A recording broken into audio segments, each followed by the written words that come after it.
Start just making little X's, just little crisscross strokes. That easy. That easy. And we'll work all the way across the canvas. And we start at the top and work down. That way the paint is continually mixing with the liquid white that's already on the canvas. And automatically, your sky will get lighter and lighter as you work down toward the horizon. And in a landscape, that's exactly what we're looking for. There.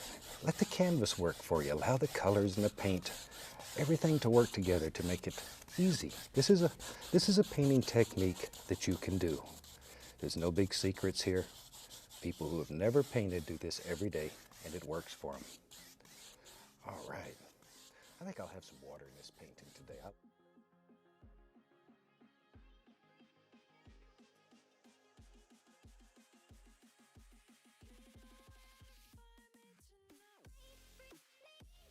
Still water.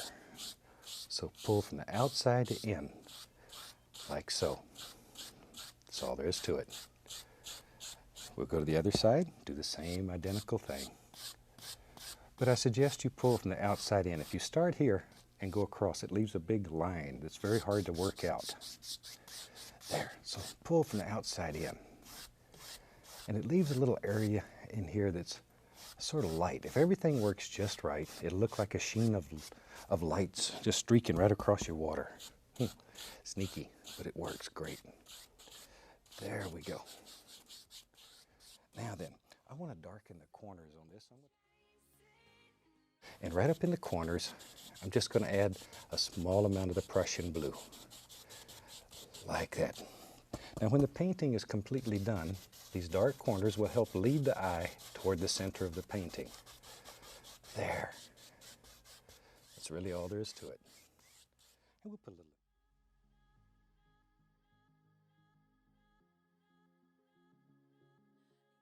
The water too, we don't want it left out. Just down at the bottom and let it work upward.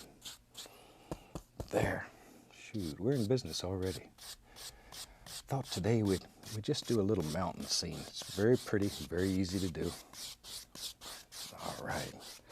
Now see, even though we're blending across that little light area still, it remains in there. Okay, we just blend that color till it's nice and smooth, and we're in business. Now comes the most fun part of the whole technique.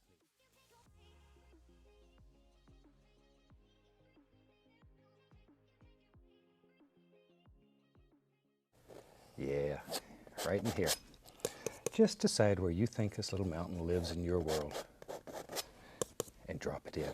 Painting is a very individual thing. We all see nature through different eyes, and that's the way you should paint it. There. All we're looking for is the nice top edge. We could care less what's happening down below.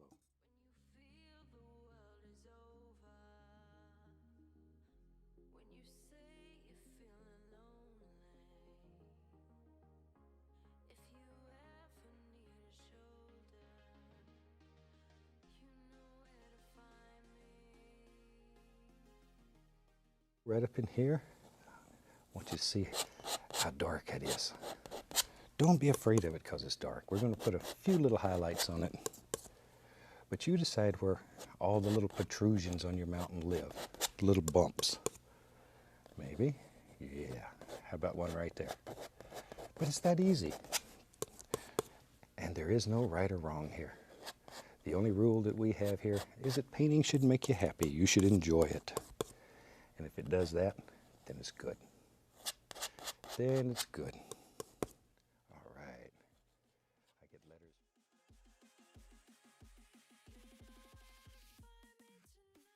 There we go. Now, once again, I'm going to pull this. One of the rules, if you're painting mountains, always remember, if you can see the entire mountain, it's always more distinct on the top than it is on the bottom. Because we have mist and now we have wonderful pollution that sort of lays around the bottom of the mountain, and it breaks up and diffuses the light so it looks softer. There. Now sometimes, tell you what, let's get crazy. To take and reflect a mountain right into the water. Now we're just looking for a basic little reflection here. We're not too worried about it being exact. In our world, we can do it close enough like that. Now sometimes you may find when you first start, it's easier to take the canvas off your easel and turn it upside down and just basically repaint the mountain.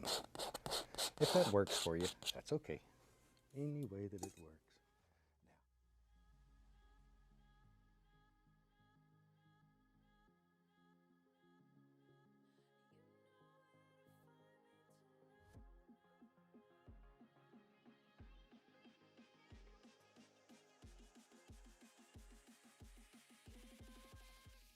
The indication of little things happening.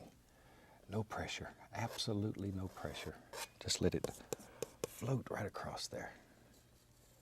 Just want to give some indications, but not a lot of detail. Don't worry about it. Just a little. Sometimes we put a lot of indications, sometimes a few, and it's really and truly up to you. You decide what's in your world. There, see, maybe there's a little bump right there, and you can take a little of this, give it a little pull. But I don't want it to be real distinct.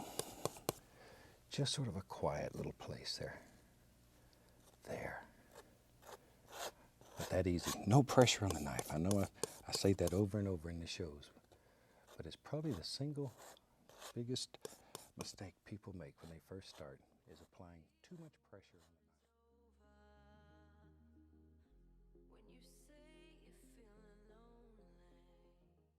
It really looks better if the paint sort of breaks. And by break, that just means it has holes in it. And that's done by just a gentle pressure. Very, very gentle pressure. All right. Something about like that. And we can sort of just rub it a little bit, blend it out. Once again, I don't want a lot of detail in this one. Clean, dry brush, and I'm going to tap the base, following the angles here. Always follow those angles, and just blend it a little bit. Just blend it, bring it together, like so. That's all there is to it.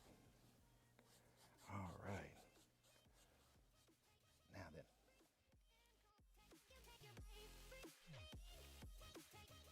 then.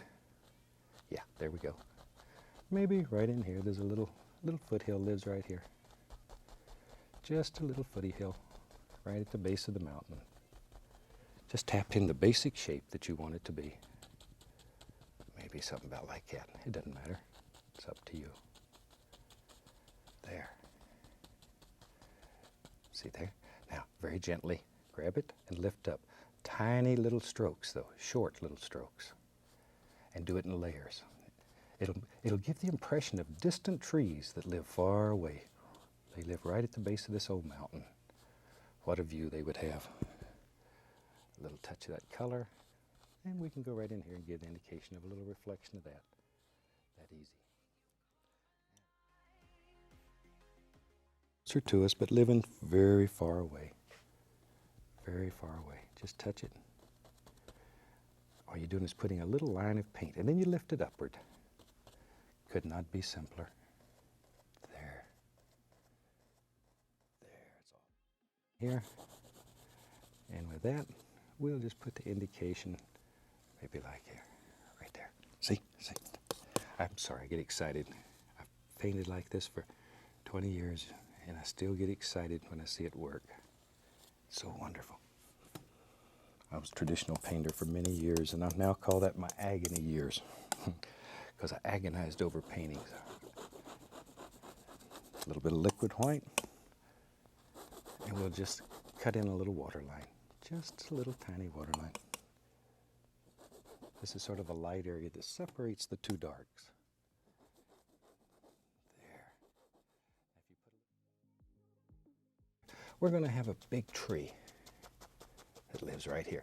We're not looking for a lot of detail here. All we're doing is blocking in some basic shape. This is sort of your bravery test after you've worked so hard to put in all those gorgeous things. And then you come up here and some crazy fuzzy-haired guy says, put in a big tree right over the top of it. But that's all right. There. We'll decide where that goes later. Maybe.